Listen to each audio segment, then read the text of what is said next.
Hey everyone, what up? MattTGM here. Now, if you've been following my activity on social media, you'll notice that I've been recently watching a certain little anime called Fairy Tail for the very first time in 2024.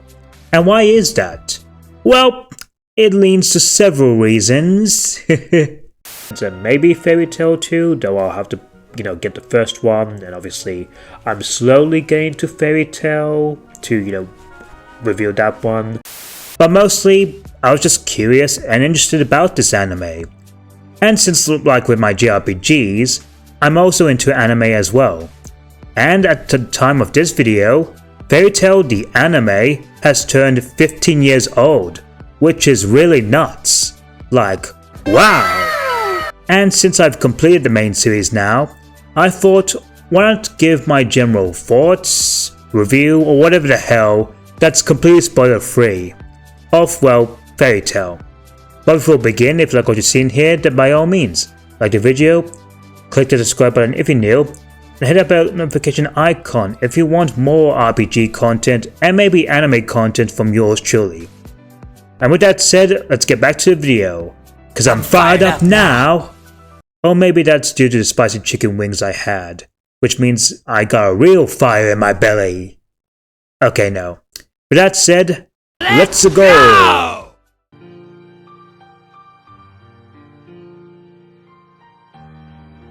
Now one must ask, what is Fairy Tail? Well, you see, Fairy Tail is a long-running manga series being created by artist and writer Hiro Mashima, who involved in doing lots of other works, including things like Rave Master and Eden Zero. In an interview around 2008, the whole idea of Fairy Tail came around with hanging a bar with his own friends, partying around, as well as being a message for young people to find a calling in life, for example, getting a job. The use of magic was emphasized in Fairy Tail comes from his own ideas since he was a little kid, as he wanted to be a wizard, and he liked to think about what kind of magic would be appropriate for this character when designing the entire cast of Fairy Tail, and then would use his imagination to fill in those gaps. He initially drew a one-shot manga, which was then published by magazine Fresh in 2002, and it served as a general pilot, calling it Fairy Tail.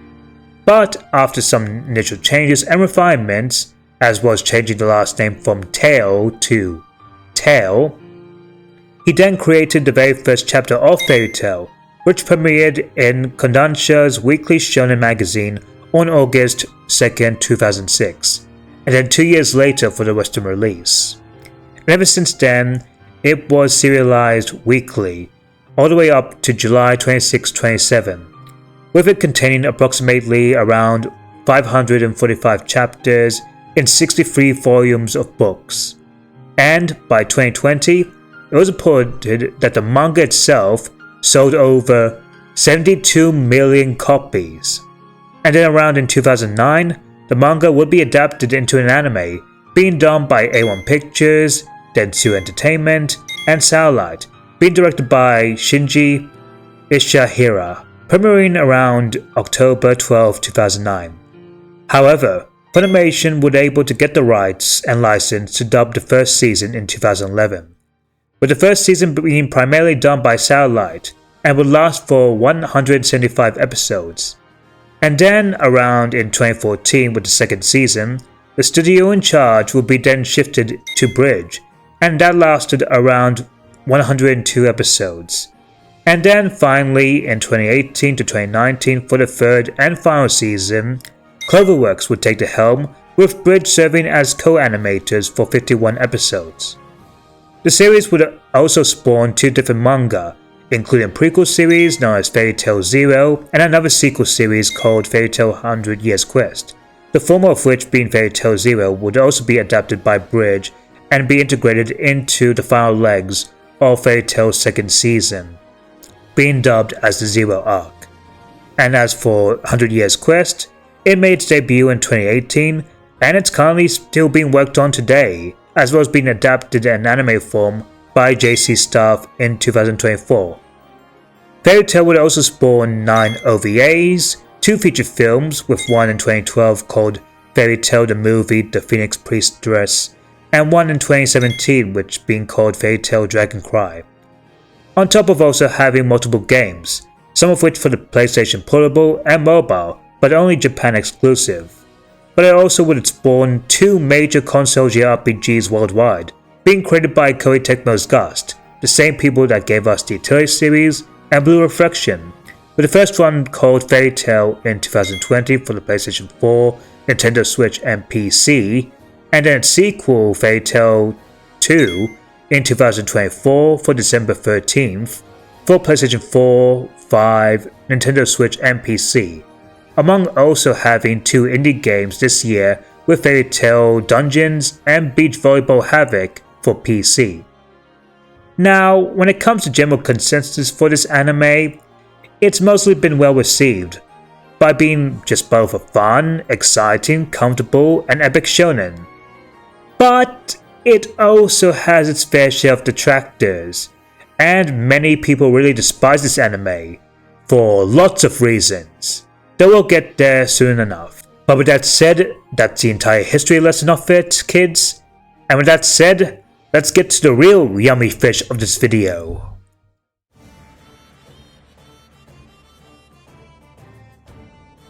So the story takes place in Earthland, where lots of humans have the ability to possess magic and become wizards, as well as join various guilds, with it taking center place literally in the land of Ishgard, within the Kingdom of Fury, and we follow our main hero, Natsudragnu, who is a Fire Dragon Slayer wizard, and he was raised by his own father, that being Ignu, who's a literal fire dragon, and he comes from the titular Fairy Tail Guild itself, and travels along with his flying cat companion, that being Happy.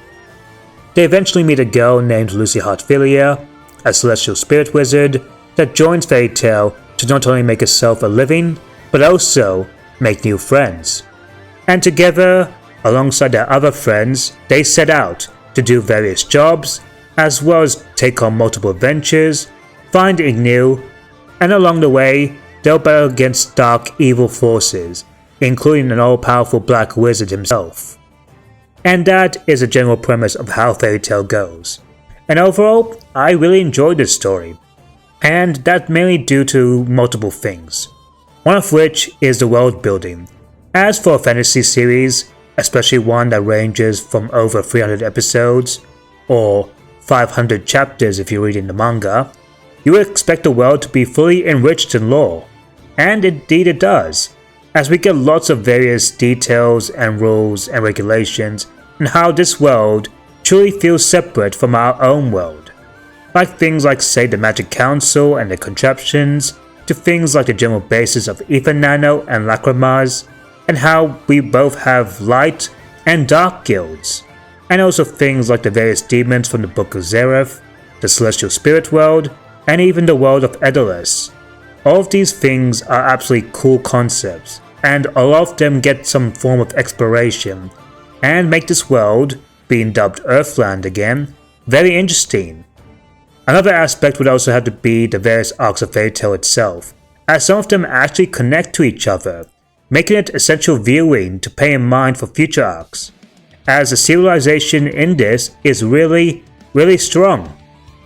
Each little plot thread set up in one arc gets slowly built up and paid off in the next arc, making the general core part.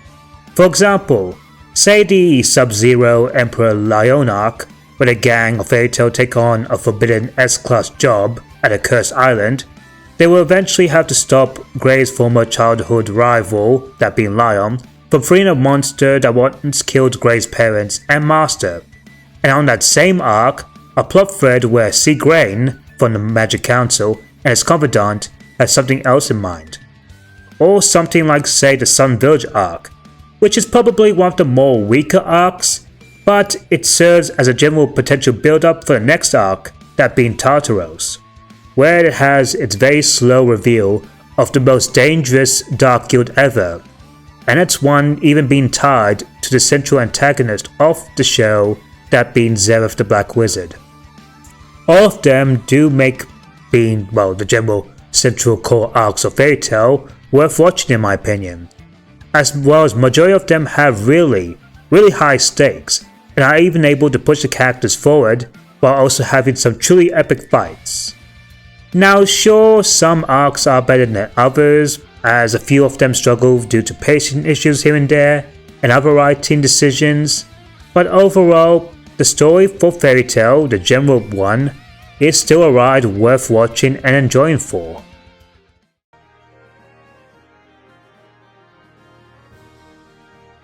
The characters in Fairy Tail are another reason why the series excels.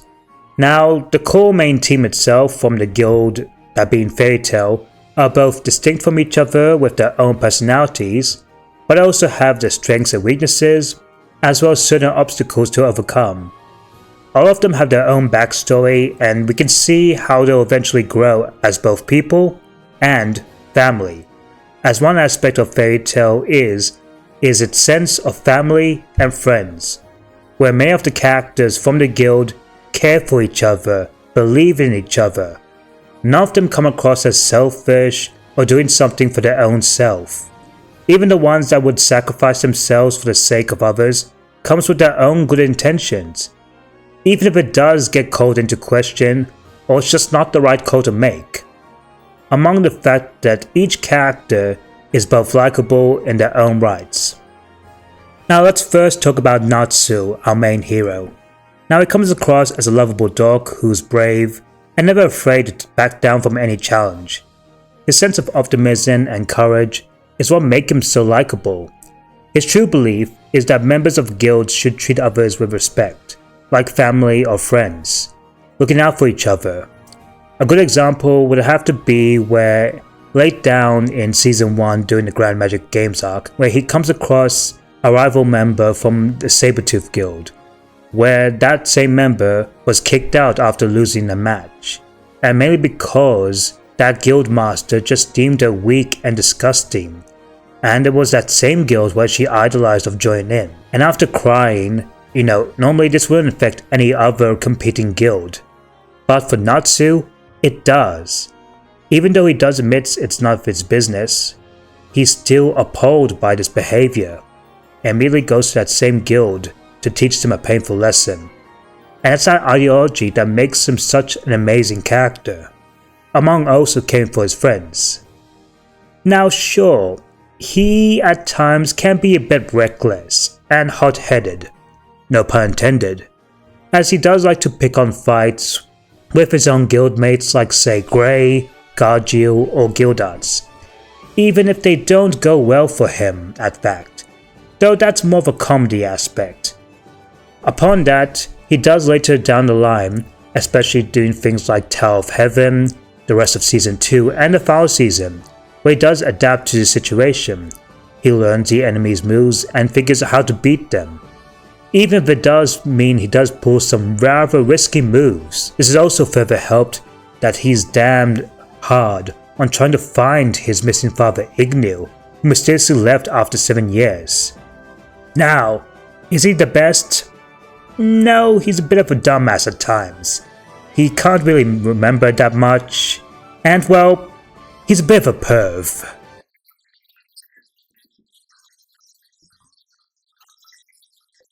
But all in all, that just still makes Natsu human regardless. He may not be perfect as he has tons of flaws, but in the end of the day, Natsu is still human. Then we move on to Lucy. Now discussion surrounding Lucy Heartfilia has made her quite a contentious character to talk about, with many pointing out that she's nothing more but a useless blonde bimbo who doesn't have the fighting experience compared to the rest of Fairy Tail. And I say, put a sock in it! You're missing the damn point here, as she is a celestial spirit wizard who's able to summon, spirits from the celestial world to fight for her. And as we can see in her backstory, she had no fighting experience whatsoever, so clearly it's obvious that she needed to use the spirits as self-defense. But to say that she's useless at all really doesn't deserve it to her character, as clearly over time, especially during one arc where Fairy Tail would protect and give their own lives just to protect Lucy Heartfilia as one of their own, she's inspired by their bravery and fighting experience, to the point that later down the line, she does get some new fighting tactics, including using a special magic whip, and also being able to summon 2 celestial spirits at once.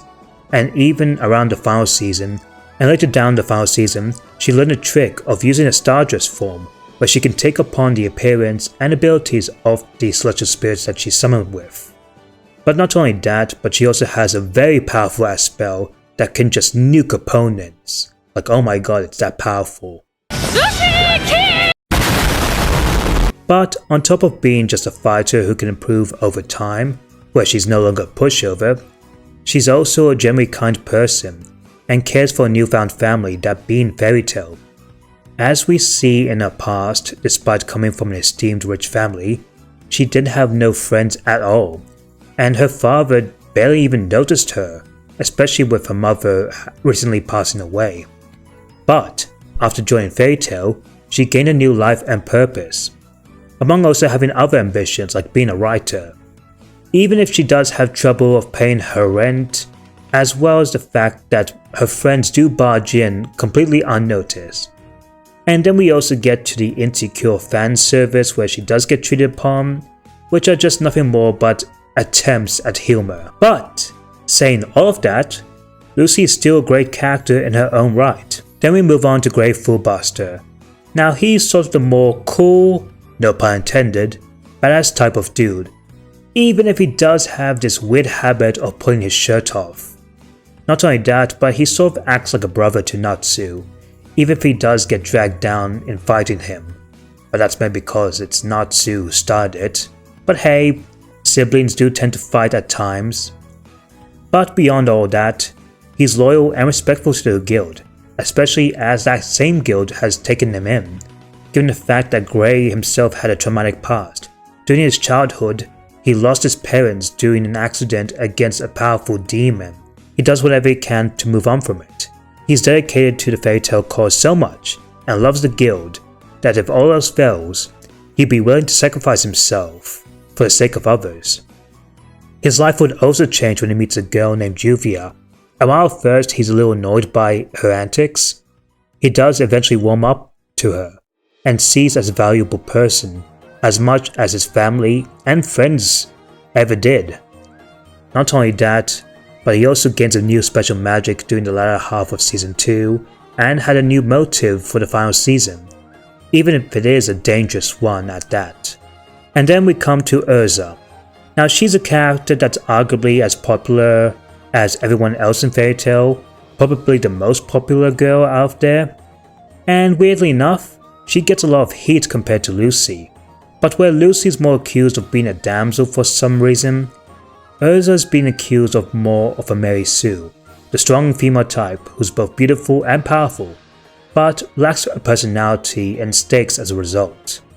However, like with Lucy, I disagree with that statement, as while Urza is really powerful, as she's one of the strongest members in Fairy Tail, being an S-class wizard, and while she does have both a commanding presence and will put the fear of God on you if you ever mess up her cake. Don't hurt Urza's cakes. But you can also see that Urza is willing to also be on the verge of self-sacrifice, as she's willing to put her life on the line, even acting as the guild's shield, with using her strongest equip armor to protect them. Her devotion and bravery is commendable, in a point where she acts like the guild's surrogate mother, and even when she's down, exhausted, and clearly needs some rest, she's willing to back up and keep going further in order to save everyone. It's also helped that her backstory is one of the darkest in the series, where she was once an orphan turned slave into a dark cold, but then eventually she found her magic after losing one of her friends who was actually from Fairy Tail, and when she learned about them and joined them. You could also even argue that her more armored equipped variants serve as a shield to protect her from her insecurities, and that aspect is challenged doing things like the Tower of Heaven arc and the latter of the Arasin Says arc, where she even throws herself into a more defenseless position with no armor whatsoever, and that alone turns out to be stronger than any armor she will ever need. Her character flaws also suffer in drawing, writing letters, and acting. But all in all, she's very strong. So much strong that some might argue that would deflate all tension. But all in all, she's definitely a strong person, but still cares about everyone, and is definitely an amazing character. Now, I could go on further details with other characters like say Happy, Gargiel, Wendy, Juvia, or even side characters who are basically like main characters in the form of Kana, Mary Jane, Levi, and Makarov, who are all compelling in their own ways and have their own backstory and arcs in a sense. But to be honest, I don't want to drag out this video longer than needed, so let's move on to the villains. Now, Fairy Tail has various types of antagonists. Many of them range from either Dark Guild or opposing foes, and some of them serve as general threats to the main party. Not only that, but some of them do actually get some fleshed out moments. Even some of them even get redemption at the end, and even join or assist the main group. And while we do have some that just boil down to their crazy personality, almost as a one-note sense, but what's effective about the villains is that majority of them do pose as a genuine threat and challenge for Fairy Tail to overcome. Whether it's things like say the Dark Guilds of the Baram Alliance, with things like Arashian, Grimoire, or Tartaros, or even something like the dangerous King of Dragons, Acnologia. Many of them do serve as a genuine threat and want to not take lightly whatsoever, and even some foes do serve as genuine love to hate villains, and ones that affect Fairy Tail personally, with things like Phantom Lord, Grimoire Heart, or Tartaros being heavy examples. But if there's one villain that truly stands out, it would undoubtedly be Zeref, who's the overarching main antagonist of the entire show. He has a tragic backstory with his own motives in life, as he does what he can to be free of this immortal curse that seems to kill everything in its wake. Even if he does have to cause destruction or various means to do so.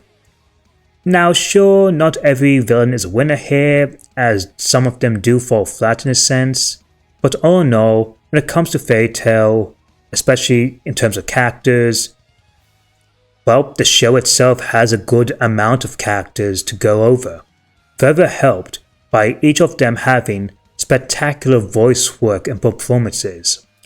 Now I know many people have the preference whether it's the sub or dub version, and I'm not going to judge on what your preference is.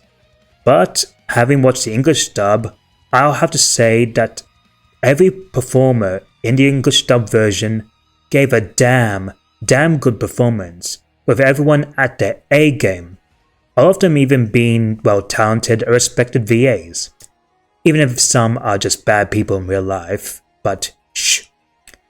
You can tell that every single voice actor in this show captured lots of the emotion and personality of every character they portrayed in, whether it's people like Todd Haberkorn as Natsu, Jeremy Lay as Lucy, Colleen Klinkenbeard as Urza, Newton Pippin as Grey, among also the likes of people like Tia Ballard as Happy, Brittany Karbowski as Wendy, David Wald, who follows me on Twitter by the way, as Gargiel, Brianna Palencina as Juvia, and Jad Saxton as Carla. And those are just to name a few, as the VAs go really hard on their roles. You know, it's sort of a long story. Kill yourself. And what I can tell is that a majority of them do reprise their roles in the 100 Years Quest anime, with sadly a few recasts here and there. But hey, can't win them all.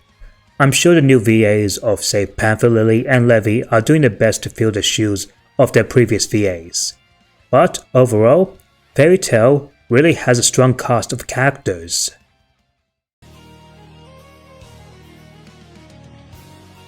Now with it being a shonen anime and also having a heavy emphasis on magic, the fight scenes in Fairy Tail are absolutely epic, especially throughout its first 2 seasons, with having lots of absolutely amazing fights, with each member using their key trait magic against the most powerful foes, and doing whatever they can to adapt to their environment as well as to the enemies. The direction, the choreography, the animation, it's all fantastic, whether it's from Natsu using his fire dragon slaying magic, to Grey with his ice maker, or Urza with her various quips. Everything about it just looks absolutely amazing. There are lots of great fights here using magic as both a strength, but also as a risk, as using lots of magic will drain you completely and make you feel exhausted. Not only that, but the main cast will also learn new moves, and as time will go by, they'll be able to learn special new powers as part of their character growth. And attention really is raised when some of the enemies would induce powerful, hard-hitting, and devastating blows. And as said before, there are moments where even new members have time to shine, and I will even have a strong character moment that translates well to finding a newfound power, whether it for example being like on how Dragon Force is applied to Wendy during the Tartaros arc. And thing is, while Natsu may defeat some of the big bads of the series, he can't defeat everyone, and sometimes he might fail on his own, and sometimes he might need the assistance of others to truly take the threat down, which helps him give him strength. The first season really has some amazing fights, like Natsu vs Jalal, Urza vs Azuma, and Natsu vs Sting and Rogue, on top of also having some great exaggerated drawings, especially for the comedic moments here, all of which look really damn good. And despite being now 15 years old, the first season still looks really great, with lots of great color variety here. And I feel like the best the series has looked would have to be through the Russian Seis arc, the Edalus arc, and the Temerald Island arc. All of these just look absolutely amazing. However, when we come to the second season that's more animated by Bridge, things are a bit of a mixed bag here.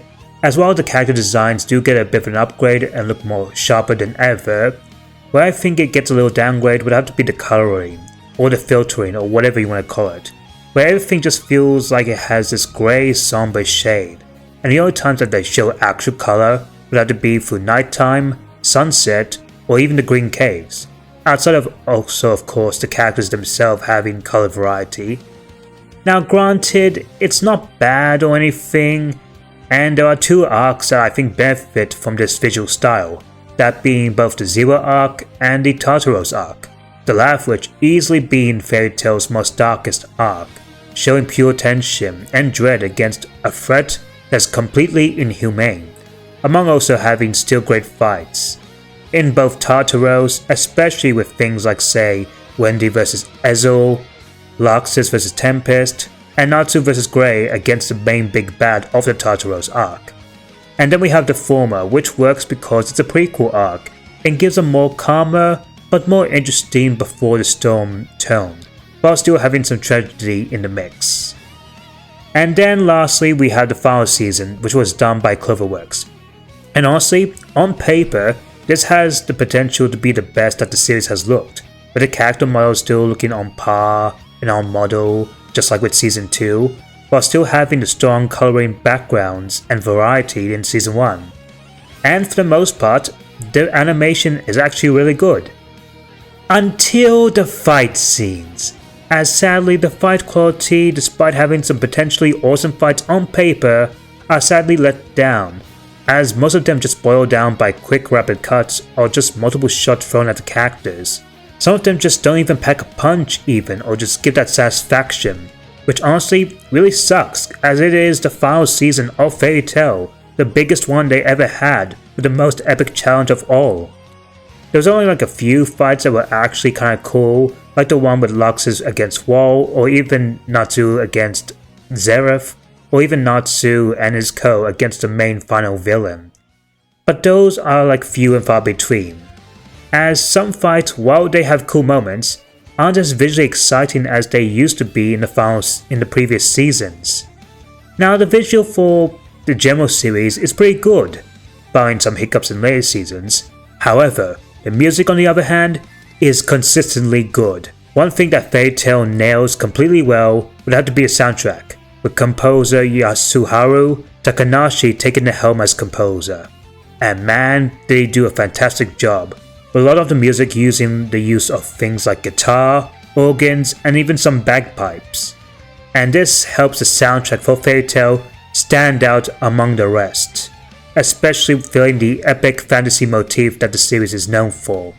Truly has some really hype moments that elevate well thanks to an amazing soundtrack. The main theme, especially for Fairy Tail, just absolutely goes hard for some great effect. Not only that, but the OPs as well as the endings that they get are mostly just fantastic. If anyone asks what my favorite opening, it would have to be opening 16, Strike Back by Back On, which is absolutely amazing. Now I could have put some music here to give a sample of, but from the fear of copyright reasons I decided not to. Hence why I'm using the background music for the Fairy Tail game made by Gust as instead, as it's really good. But all in all, Fairy Tail, in terms of presentation, absolutely goes hard. Now with all that said, the big question is that despite having an overall epic journey, a cast of likable characters that are both well defined, as well as having some amazing fight scenes, great world building, and a fantastic score, why did Fairy Tail get so much flack? Well, it could be attributed to 3 big F's that the show is infamous for, that being fan service, filler, and friendship, among other flaws that some people take issue with. Firstly, let's talk about the fan service. And yes, it's a thing. And yes, it can really be annoying at times, as it mainly happens to Lucy that makes her, well, at times, the butt of the joke here. And there's also one episode, especially during the Grand Magic Games arc, where Mary Jane and Jenny have a complete model off. Among also other things like the close-up on the jugs, and other pervy things that come from either the bad guys or even Natsu. Hence why also the WoW sound effect is played during certain parts of that. Oh, and anything else from say Virgo even, or Urza's new armor is shown. But to be honest, while I wouldn't say it's amazing on everything, I don't think it really affects the show that much, and it's more for comedic effect. And yes, I know it's not always funny, but to be honest, lots of other Japanese media, both anime and JRPGs, tend to have some fan service, so I think it's a little bit overblown to knock it down for that aspect alone. As for the filler aspect, well, to be honest, I have skipped all the filler arcs in general, and from what I hear, the filler arcs aren't exactly great, maybe with the latter end of the Key to the Story arc being the exception from what I hear, but all in all, they are just filler, and they mainly exist to keep the show's momentum and viewers' interest, especially while the next manga piece gets fully made and ready to be adapted by.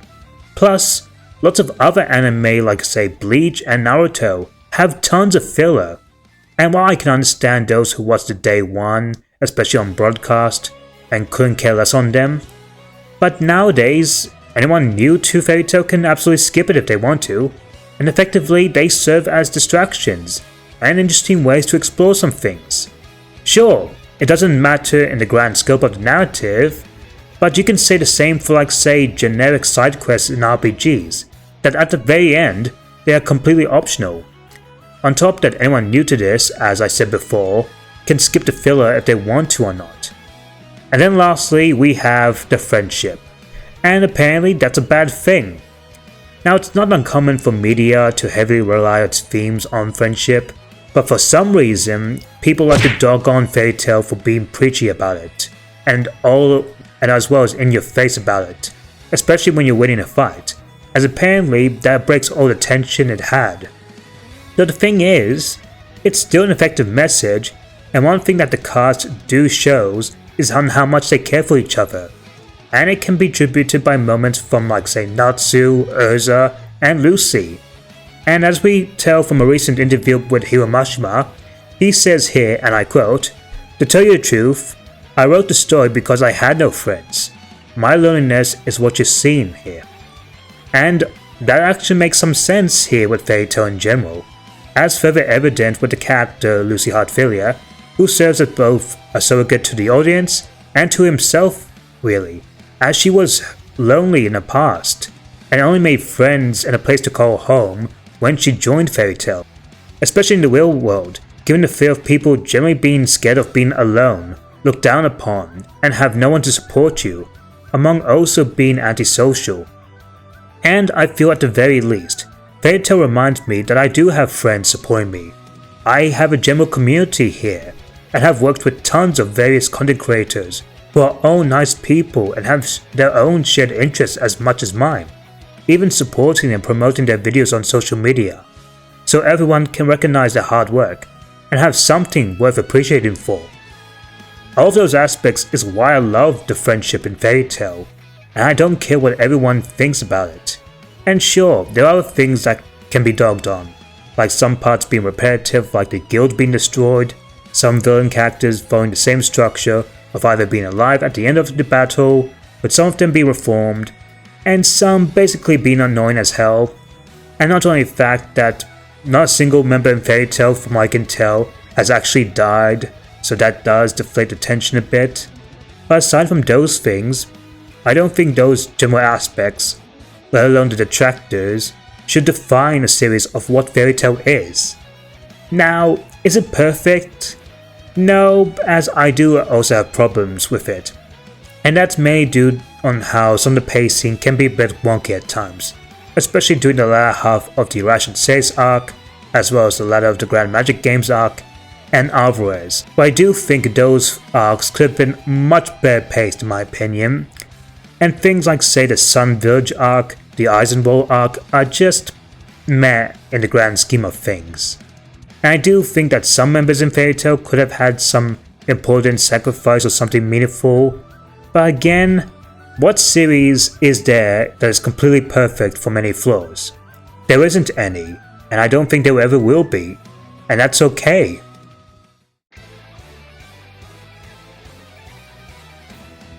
Overall, Fairy Tail is an amazing watch, with lots having just fantastic world building and having just been an epic ride from start to finish, with having some well defined characters that do get enough time to shine, packed in with some amazing fights and an epic score to boot. Now, while it is far from perfect, I still think it's an amazing watch, and an aspect of why I love anime. Now, I don't think that it deserves the hate completely. And while I'm not against anyone who has a problem with it or just doesn't like it in general, as I do think that there's some valid flaws with this show, I don't think that the amount of hate it gets is completely warranted. But hey, when Fairy Tail gets good, it really gets damn good, to the point that I kinda overlook the flaws it generally has at times. And overall, I just had a fun time with this anime. I'm glad to experience a legendary work by Hiro Mashima that's now a decade old even. And I'm also very happy that it's continued to create a legacy now, especially in both Hiro Mashima's work and the anime and game industry.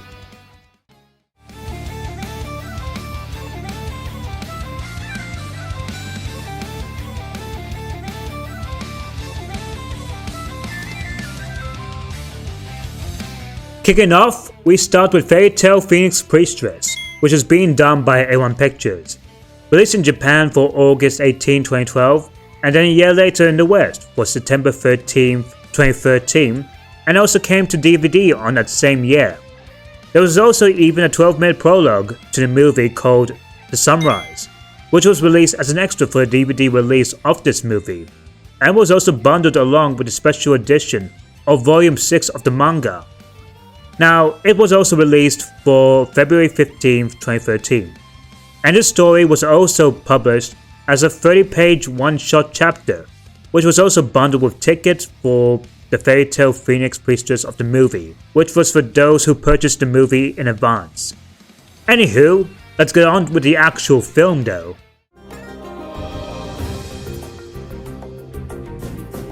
So this movie actually takes place after Fairy Tail won the Grand Magic Games, with it following them as they encounter a mysterious girl named Claire, who possesses a powerful Phoenix Stone, and is also pursued by a power-hungry prince who seeks immortality.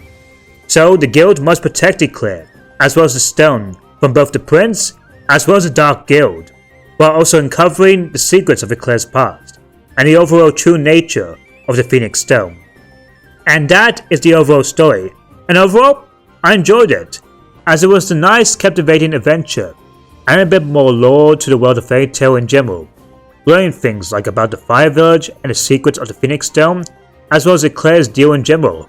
I have to say, this movie was very well paced, as it took time on learning who Eclair really was, as well as also giving a nice subversion of expectations, especially during the climax, with a really emotional ending. And even though this is just a movie, in terms of the narrative, it's definitely on par with some of Fairy Tail's overall best arcs, even if this movie is more self-contained. Now the characters are enjoyable as they were in the main show, with some of them having their few moments to shine here. Though, out of the main cast, I think the one that gets the more focus here would have to be Lucy, and her new relationship with Eclair. With them, while coming from both different backgrounds, they do share one thing in common, and that's mostly due to them losing their parents, and they overall share a nice bond with each other. Even if Eclair herself doesn't start towards friendly to them. However, speaking of Eclair herself, she was a nice addition, and while she does start off as abrasive and closed off due to her losing her memories as well as her disdain for magic, but after she regained her memories, she started becoming more friendly and very kind, and you can really feel her pain. And her friend Momon was also adorable. Shout out to both Jessica Calvello from Hung Attack on Titan fame, as well as Tiffany Grant from Asuka Neon Genesis Evangelion fame, for really providing great performances for both Eclair and Momon respectively. The same can be said for both the returning cast of Fairy Tail in general, and as for the villains, especially both Dist and the Carbuncle Guild, they're just really solid antagonists, as well as solid foils for this movie, with some really cool designs here, and they each provide a really interesting gimmick and obstacle for Fairy Tail in general. However, the main one, that being Dist, does suffer a bit in terms of motivation. That is of course until you do watch the prologue, where you do get more of his backstory here. But even then, I do feel like this movie could have added in the prologue organically. Otherwise, outside of maybe an intimidating design as well as aura and stellar performance by Talos and Jafe, he comes of course the same tier of villains as say Eragor. The others like say Chase, Coordinator and Cannon have cool designs and interesting fights. Oh, and there's also this character named Cream, and well, he exists. But yeah, outside of that, the new characters in this movie are pretty solid. Now as for the presentation, this movie really looks good. Now obviously, given that this is obviously a film, it obviously has a higher budget than say a traditional anime episode, with some really stunning locations and imagery, like places like Alexandria and Rose Garden. And the character designs, especially for the movie characters, are really all good. My standouts would have to be Dist, Eclair, Chase, and Coordinator. And the fights themselves, they're great as always here, especially with the last major fights in this movie, where you can definitely feel a grand sort of scale in this, on par with say the final fights of the Russian Sis arc. As for the music itself, well, what else is to say? It's been done by Yasuharu Takanashi, which again is a top tier soundtrack in its own right.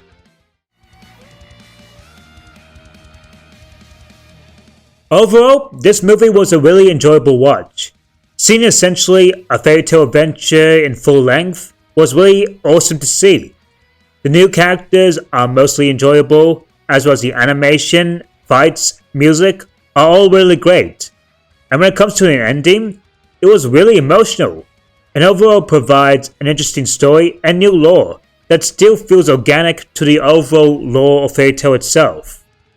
While I wouldn't call it a mind blower in any sense, it still has some really cool moments here, and it's still a nice watch. And given the fact that it is being self-contained, I think it's still essential viewing. So I think overall, this movie was pretty neat. So overall, I give Fairy Tail the movie Phoenix Priestess 4 moments out of 5. And if you're a fan of the series, then I definitely think you should definitely watch this movie. With that said, there's another movie to review, and it's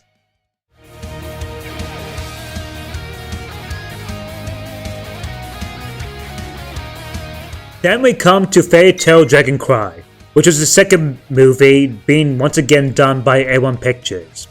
And it was released in May 6, 2017 in Japan, and then later in the West on August 16, 2017 in theaters, while both the DVD releases came in Japan on November 17, 2017, and then on March 6, 2018 for the West. And fun fact, our interview with Hiro Mashima also described the concept of Dragon Cry, with him saying that during the original storyboard, which almost provided 200 pages worth of content, and he also wanted the movie to coincide with the climax of the story, although he didn't plan on that initially happening, as there were talks of a second movie was brought up directly after the screening of the first movie. And also, with the first movie, he wanted the viewers to cry, but as for the second movie, he wanted it to be more simpler, with some more action-packed fight scenes and some flashy battles. A certain character's past that was revealed in this movie wasn't even touched up in the manga. Mashima also worked on the storyboard, as if it was a weekly serialization. And yeah, unlike the first movie, there's no special prologue here. And with that, let's get to the actual review.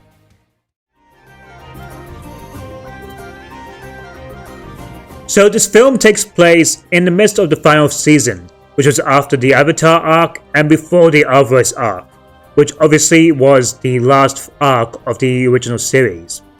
With the titular fairy tale set off to retrieve a dangerous and powerful artifact called the titular Dragon Cry, which is said to have enough power to destroy the world, from the various rage and anger of all the dead dragons within. Among that, they had to steal from traitor to Fiore, that being Zash Kane, who now resides in Stella. However, upon their attempt, they also discover a girl named Sonia, who has her own motives of using that artifact to help her own people. However, things start to go AWOL from there. Now overall, I actually really loved this story, as it overall had more high stakes here, and really added a lot more continuity to the overall show, and really just show some more insight with the whole dragons thing, as well as this artifact. And there were some really surprising twists and turns here near the end, and overall provides a really good setup for the final arc, even though I do think this is much better if you watch this after the final arc. And just like with the first movie, I found the pacing to be really well good here.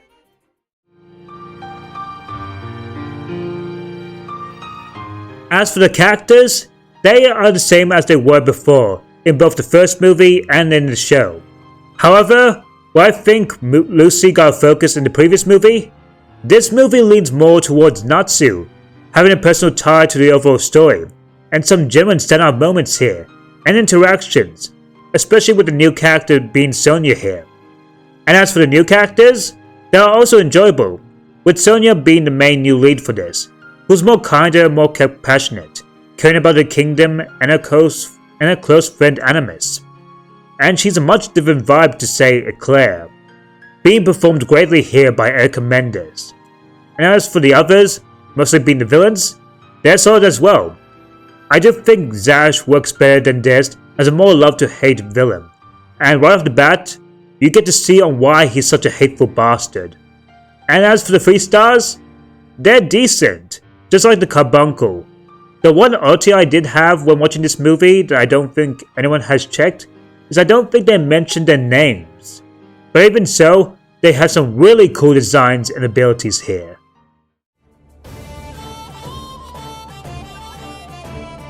Now as for the presentation, once again, this movie really looks beautiful. And again, it just shows on how much a bigger budget allows for an overall better quality, with some really stunning visuals, especially in the Kingdom of Stella, and just some really top-notch character models and fight scenes, especially the final fight, which honestly gave me so much chills, just like with the fight against Natsu vs Jalal in Season 1. It's honestly peak. And I'm saying this in stark contrast, given the fact that this movie is paired with the final season. And well, compare this and the overall animation quality in the Alvarez arc, and you can really tell of which one got the better focus here. Which really is a damn shame, but well, what can you do? Natsu himself also gets a really cool new outfit, and the characters really look nice here, especially the new ones. And also, music here, once again done by Takahashi, the GOAT as always, is stellar. Oh, and I can't forget, of course, the best thing about this movie, Ursa Bunny Girl. Need I say more?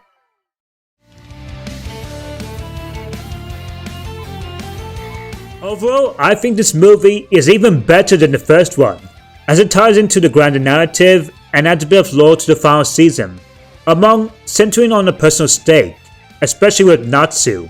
The new characters are also fairly solid, and I enjoyed the overall antagonists a lot more than the last one. For me, it really ranks among the best that Fairy Tail has to offer in terms of arcs. And so, I will give it 4.5 Sonias out of 5, and it's definitely worth it for fans of the anime. But hey, why let me sell you on why this movie is awesome, when I can have my good friend Matt here to tell you on why this movie and Fairy Tail itself is peak. So take it away, my friend. Hello everyone, this is inconsistent Fairy Tail video uploading YouTuber MattTGM here, and I'm here today to give my thoughts on Fairy Tail Dragon Cry, as well as the series as a whole, hopefully without yapping for half an hour. What about Phoenix Priestess? It's good. Probably. It gave us that one cool screenshot of Natsu and Lucy. Truth be told, I haven't seen it yet, but I have seen Dragon Cry, and it's a great time. It's more of the Fairy Tail that you know and love, now with truly gorgeous animation, best shown off in the fight scenes, as well as that scene with Lucy and Ursa. If you know, you know. The plot is honestly in the upper tier of Fairy Tail compared to the other arcs, educating us more about the ancient past of the dragons and even giving Natsu a miniature character arc that makes the Alvarez Army arc better upon retroactive viewing. Dragon Cry takes place after the Avatar arc, and it is a much better showcase of Fairy Tail's improved ability and unity after the 1 year time skip than the Avatar arc could ever hope to be. So make sure to check this movie out to greatly amplify your Fairy Tail viewing experience, especially if you view it in chronological order. Fairy Tail on the whole is a special anime to me. It's goofy, corny at times, full of cliches, and it has plenty of flaws, but I love it. It brings out emotions in me. Joy, anger, sadness, laughter, that's a rare feat for a show for someone like me, and Fairy Tail does it consistently. The characters are lovable, the world is intriguing, the mysteries and plot twists are genuinely impressive, and it's hard not to get attached to the group of Fairy Tail. After all, the whole power of friendship cliche may be overused, but the power of bonds is an important theme in today's increasingly divided world. If we could apply more of that message to real life, I think the world would be a more wholesome and more kind place. I can look past the flaws, the filler, the plot holes, because I enjoy the overall product of Fairy Tail so much. And isn't that the most valuable form of media? Something that just makes you happy, regardless of the flaws. And that is what Fairy Tail is to me. Also, Ursa is best girl. Fight me. Now when it comes to anime games, there's roughly multiple sides of the spectrum, especially when it comes to different genres. Whether it's things like fighting games, warriors games, or what the hell Death Note is here. However, among that, there's also another genre that anime games also fall into, and that being JRPGs, with that subgenre being a thing since the late 80s. And even famed Japanese RPG developers have made tons of RPGs based on the license of particular anime, with things like CyberConnect 2 and Bandai doing Dragon Ball Z Kakarot, to Square Enix with Infinity Strash, Dragon Quest The Adventure of Dai, as well as even Sega and RGG Studio doing Fist of the North Star Lost Paradise. And once again Bandai Namco also even making that Reincarnated as a Slime game, as well as a whole slew of Sword Art Online games. And hell, even Konami's got dabble with it too, with the recent Eden Zero game. However, there's also been another Japanese company that's dabbled with anime games, nearly as much as say Bandai Namco even. And that would have to be of course Koei Tecmo, with them mostly doing anime warriors games, as well as even other RPGs, and even action games, but it's things like your Attack on Titan games, or even Fate Samurai Remnant.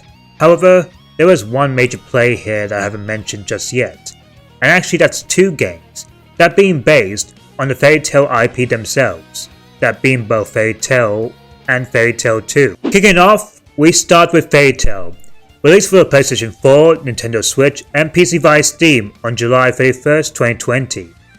Now this game was developed by Gust, the same studio that does the Atelier series, and with them recently striking gold with Atelier Ryza. And this one in particular takes aspects of the Atelier series, and puts the shoes of that to the Fairy Tail crew, with reliving some of the best aspects as well as the best arcs in video game format. Now, the general consensus for this game is a bit of a mixed bag, with it getting a mid-60s to 70s on Metacritic.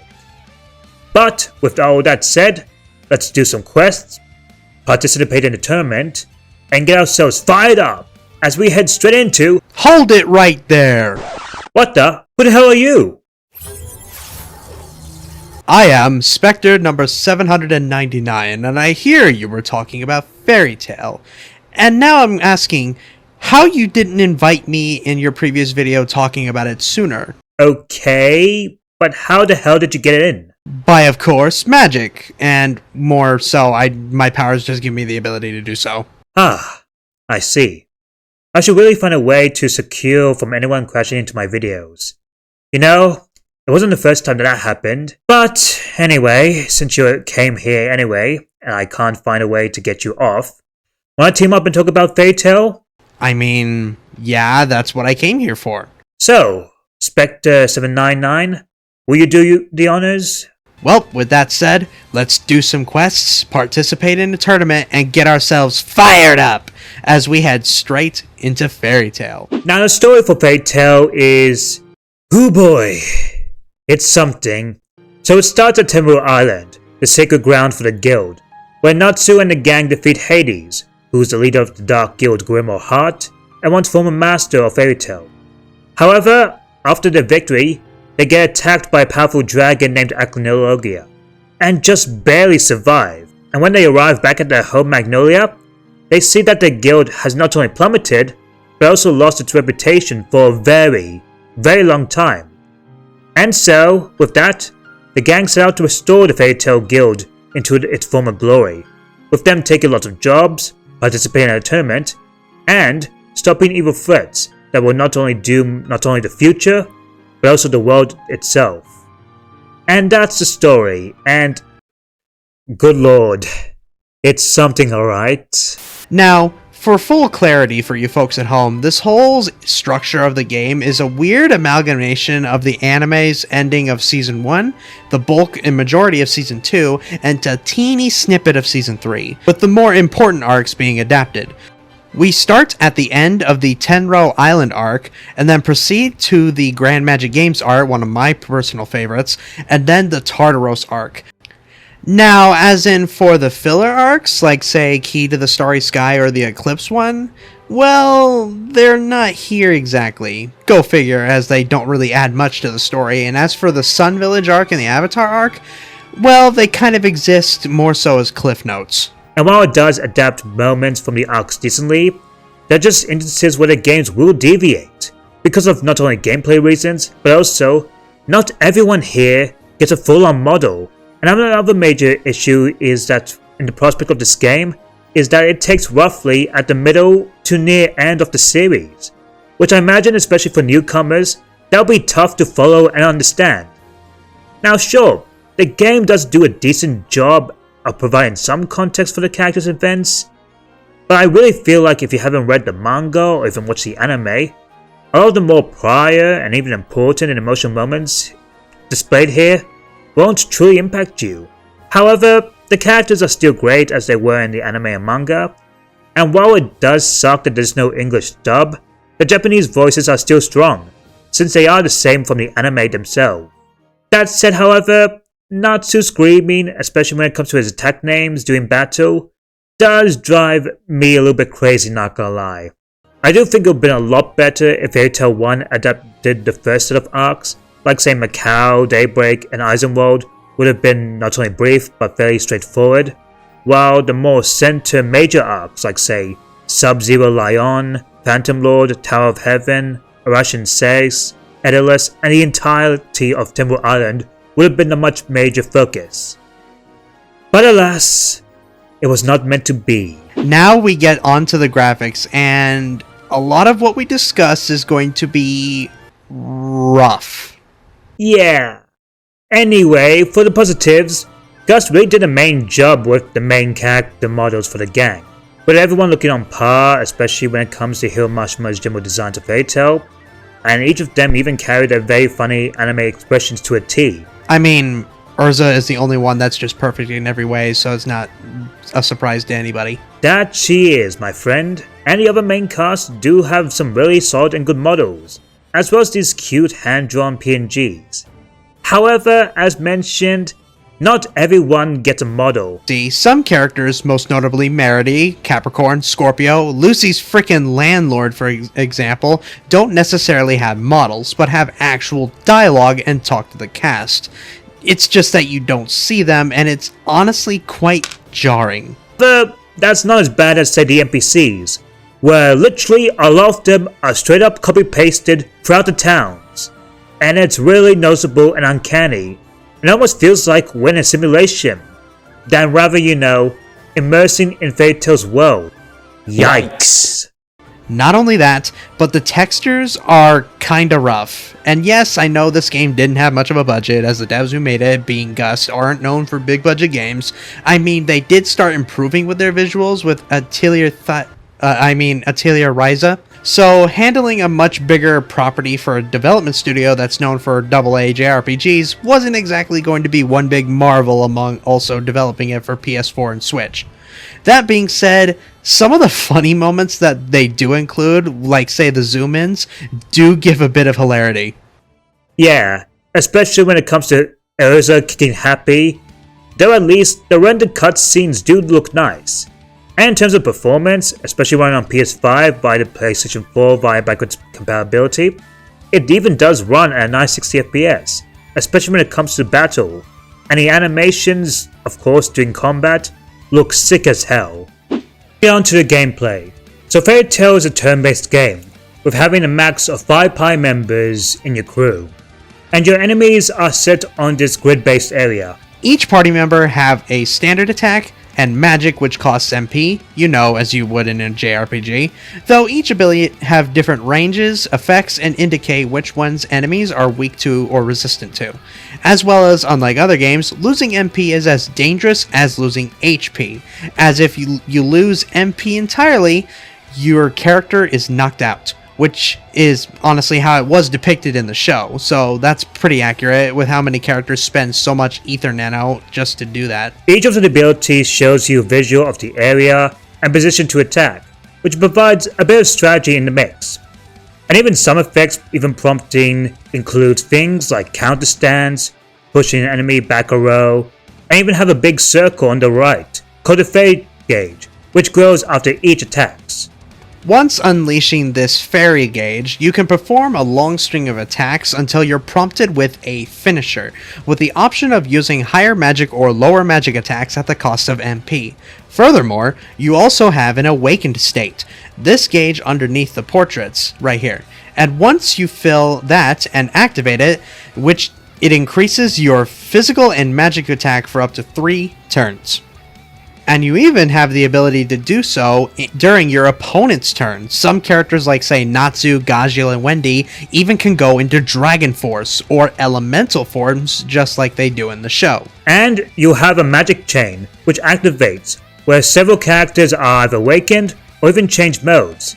And, just like the show, you can even perform a unison raid, where both characters can perform a massive powerful blast.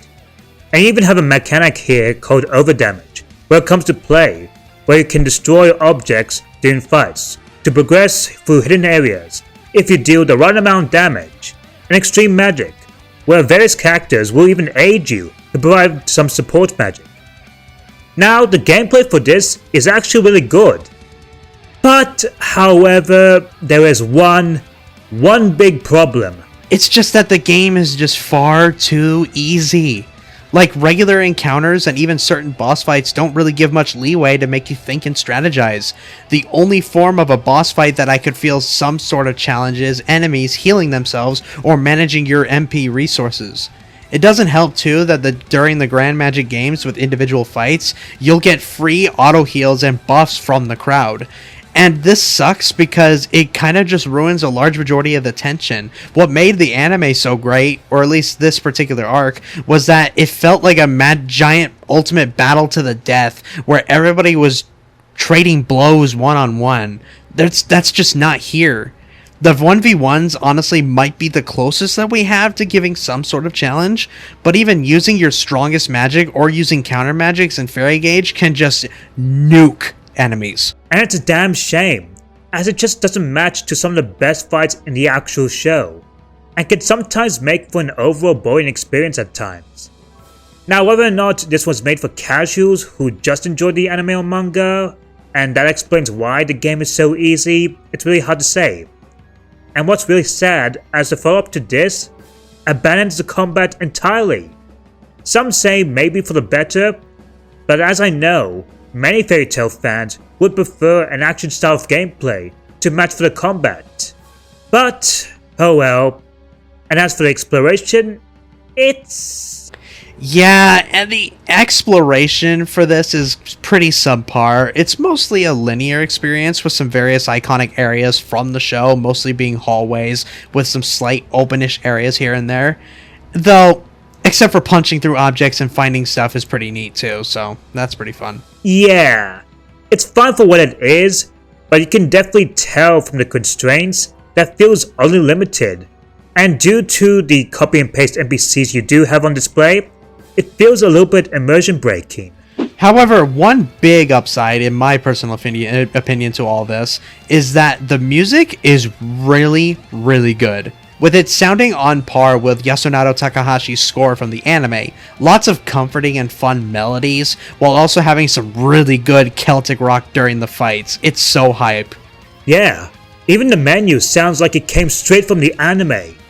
Whoever Gus did the OST for this knew the damn assignment. Play the soundtrack.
Now it's time to talk about the content.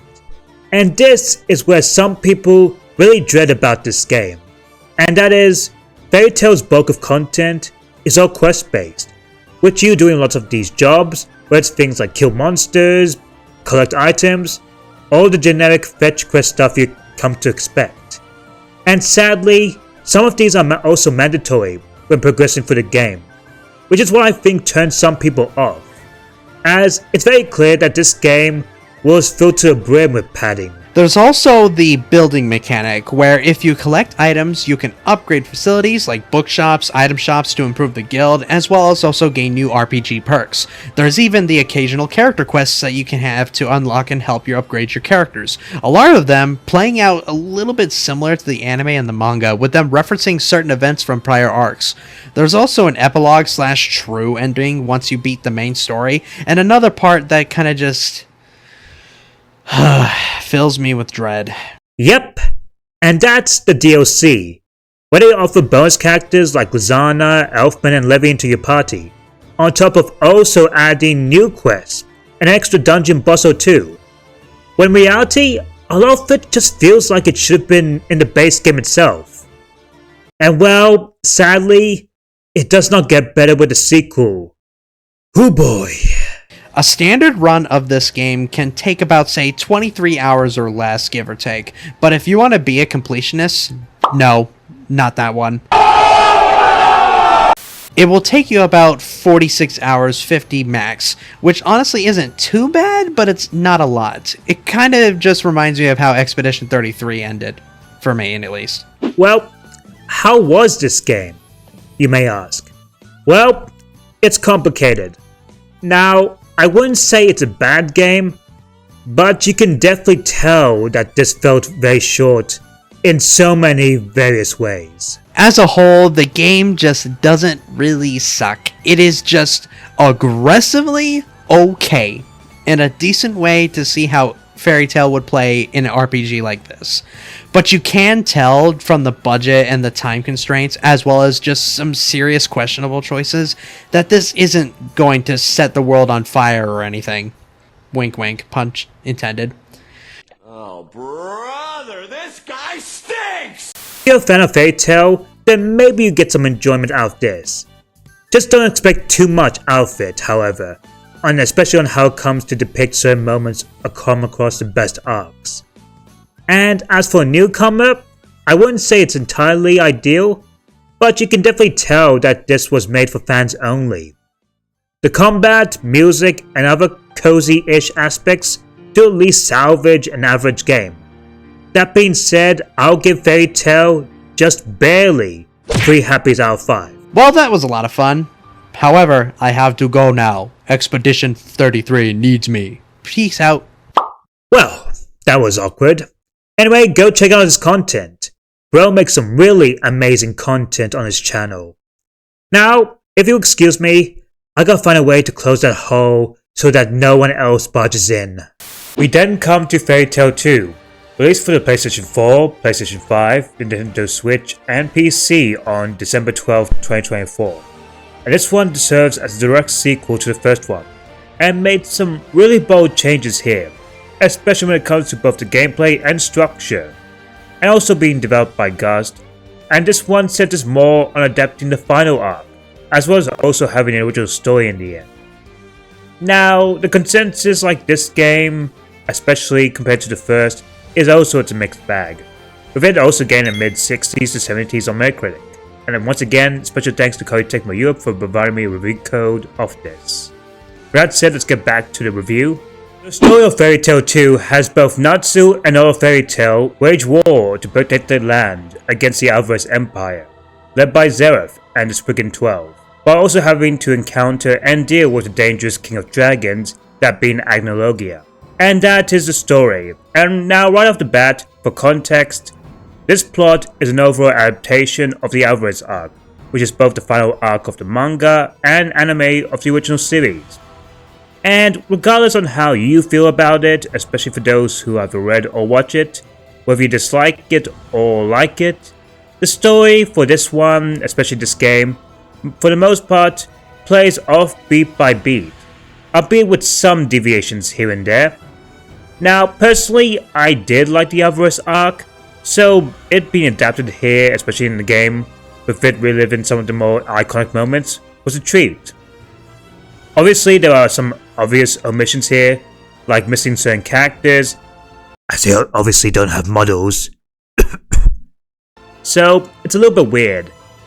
And some character development moments are behind these diary segments, that are just often offbeat and very quiet. And obviously, if you did have the gripes about the arc itself, well, it's still present in this game as well. However, given that this game only focuses on one arc, the pacing and structure flows way better than the first game. Whereas mentioned in the other review alongside me and Spectre799, the first one was just a weird hodgepodge of various arcs just strapped in together with strings of cheese, and the pacing was just really shallow, as it was mostly just quest-based till the plot actually happens. Here, however, Fairy Tail 2 is more narrative-focused, and doesn't entirely focus on quests that will pad out the runtime. The characters are still great as they are always, and the Japanese VAs do reprise their role, especially from the first game and the anime. I'm still a little bit disappointed that there's still no English dub, but for what it is, it's fine. But hey, at least Natsu's voice has toned down, especially due to the high-pitched screaming he did in Fairy Tail 1. Now we get on to graphics, and it's a bit of a marked improvement. I mean, Fairy Tail 1 looked okay for the most part, with the best looking aspects being the character models.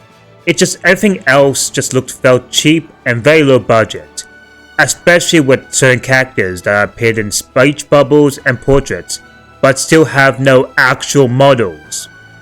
Oh, and let's not forget the very obvious copy and pasted NPCs. However, the models in this one do give a bit of an upgrade here, and the color grading is much more richer, opposed to say the first game. But however, you can still tell that this is still a budget title, and done on the lower end of Gust, especially when you look at games like Atelier Yumiya, as well as even the Atelier Ryza games and Atelier Sophie 2. As there are things like these amazing looking, though still static image stills, as well as aspects of cutscenes where during the gameplay, it will let you move the camera and it will just feel a bit static. Oh, and of course, some cutscenes where two characters will be talking in front of a still background that feels straight out of something you see in trailers, especially during the bonding events of Cold Steel. Now, it's not bad per se, and it's still leaps and bounds more interesting than whatever the hell Infinity Stretch's cutscenes were, especially the ones that don't use the in-game graphics. That being said, the actual rendered cutscenes, that being the FMVs here, are the best ones here. Now as for performance, it's okay on PS5, managing to run 60 FPS just fine, especially during both gameplay and cutscenes. That is until, of course, however, you get to a later boss that shoots sand particles all over the battle, and it's really bad. But yeah, overall, the environments look nice, and it's a little bit better than the first, but still, it's not perfect. But hey, at the very least, there's no creepily copy-paste NPCs roaming around. Now we get on to the gameplay. So during the marketing of this game, people thought that this game would be a full-on action game, opposed to the first one being full-on turn-based, with taglines and messages saying from the PR that it would have fully real-time combat.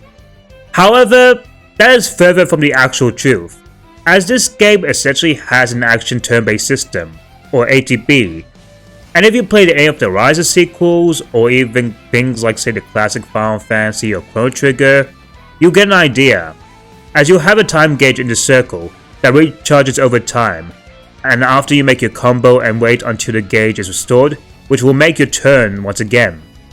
Now you start with a normal 3-hit combo, and doing so grants you SP, which replaces the MP magic system, and each ability will cost a different amount of SP, and depending on how much SP you can culminate, you can perform a chain to use another ability during a combo.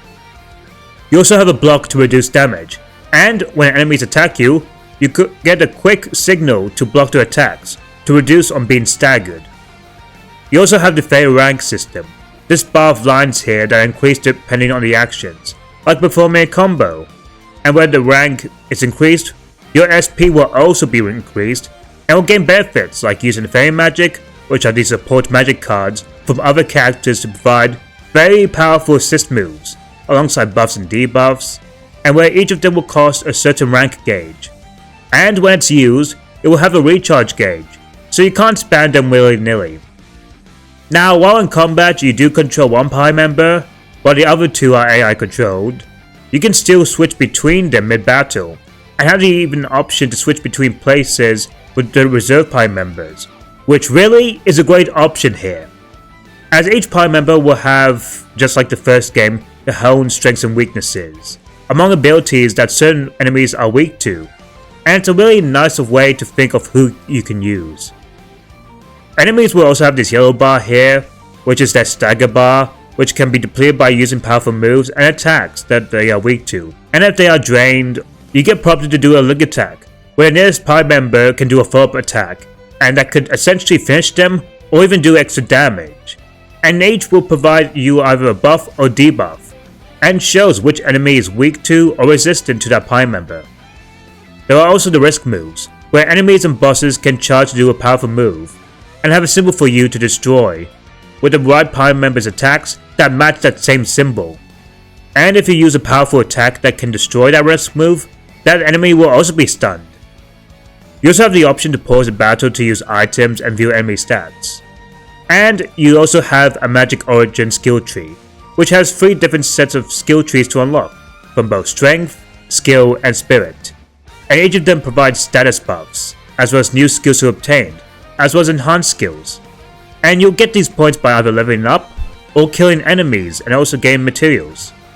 And they also unlock sub-stories, though more centered on the latter case.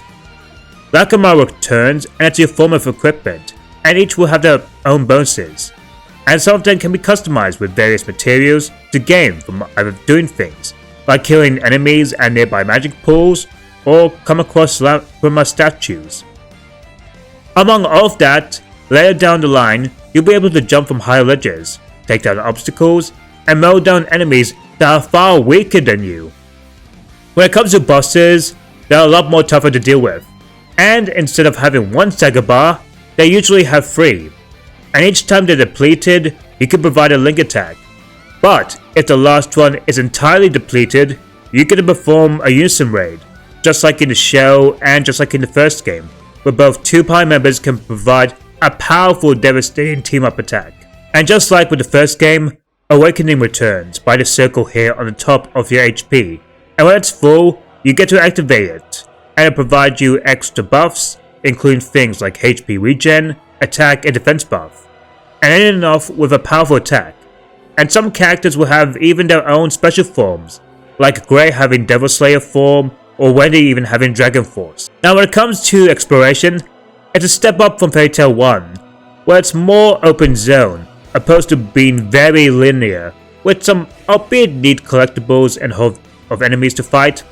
However, the world design, while it's still nice to look at, I wouldn't call it exactly engaging or captivating, that makes you really want to explore everything, except for, of course, for finding lookouts and finding campfires, as everything almost feels a little bit empty, with the only things that surround it are the enemies. Now, as for the combat itself, it's a really fun system, and while I would say it's a bit disappointing that they decided to scrap away Fairy Tail 1's turn-based system, as I think they could have found various ways to improve it, but having said that, I do think that this new combat is actually really fun, and I would probably prefer it over the original one, as it's close to what an ideal Fairy Tail RPG would have. Though I still know that many people would prefer to have it having full-on action combat, or even say a Warriors Musou game. But even still, it's a lot more fun here, and even both the bosses and layer fights do feel a little more challenging here. However, it still has some issues, one which is chasing enemies to knock them down, as they tend to run away when they're weaker. It's a lot more janky of trying to track and hit some of them, as it's nothing akin to say the likes of Trails for Daybreak or even Made Forward Fantasio. Another issue is that trying to select a target during battle is way too finicky for my liking. And another gameplay issue is that oftentimes your rank will decrease as often when you end fights, so it does get a little bit repetitive of having to build your fairy rank all over again. And lastly, it's a major one that I'm sure many people are very disappointed, and that the cast of playable characters, especially from the last one, have been cut severely down to just 8. And most of them are just relegated to support characters that assist you during battle, or even worse, magic cards, or especially worse, being locked by DLC, especially in the cases of Jalal, which certainly is a decision, and a fate worse than being manipulated, and honestly, it's a real damn shame that they went this route. Now as for the music, it's great as it was in the first game, which is literal, as they will reuse previous tracks from the first game as well. But as for the new songs, they're great and fit with the general tone of Fairy Tail, and do a good job of emulating Fairy Tail's great score in the anime. So, as always, let's listen to some bangers.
Now we get on to the content, as Fairy Tail 2 will have a lot right out of the game that this game also has side quests, and they are whatever, though thankfully they're not required to progress for the main story.